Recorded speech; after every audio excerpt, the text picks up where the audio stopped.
প্রিয় সুন্নি ভাইরা, আজকে আমাদের মাহফিল ছিল চট্টগ্রাম বোয়ালখালীতে। ওই আমার সাথে ছিল যে নাইম রাজা আল কাদের হুজুর। তো যাক, আমরা মাহফিল শেষ করি ফিরার পথে এই কালুঘাট ব্রিজে প্রায় দীর্ঘ 40 মিনিট আমরা এখানে জামে আসছিলাম। মানে এক সাইডে বন্ধ আর এক সাইডে চালু। তো এইভাবে মনে করেন আমরা কি এক জায়গায় স্থান করি, 40 মিনিট পরে তারপর যে আমাদেরকে যাইতে দিছে।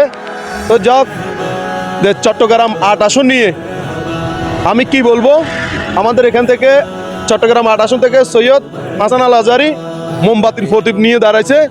তো বিশেষ করে আমি হাসান আজহারির কিছু কথা নাইম রাজা হুজুরের কাছ থেকে শুনবো। আসসালামু আলাইকুম রহমতুল্লাহি বরকাতুহ। সম্মানিত ভিউয়ার্স, আপনারা সকলে জানেন সৈয়দ মাওলানা হাসান আল আজহারি তিনি একটি বিপ্লবের নাম, তিনি একটি চেতনার নাম। এই কালুরঘাট সেতু এটা আমাদের চট্টগ্রামের মানুষের আবেগের নাম, এটা আমাদের ভালোবাসার নাম। এই কালুরঘাট সেতুর সাথে স্বাধীনতার একটি সম্পর্ক আছে, এই কালুরঘাট সেতুর সাথে বাংলাদেশের একটি সম্পর্ক আছে। তো এই কালুরঘাট সেতুর বয়স অনেক হয়ে গিয়েছে, কত এমপি মন্ত্রী গেল, কিন্তু এই কালুরঘাট সেতু রয়েই গেল। এই কালুরঘাট সেতু যদি আমরা পেতে চাই, সৈয়দ হাসান আল আজহারির কোনো বিকল্প নাই।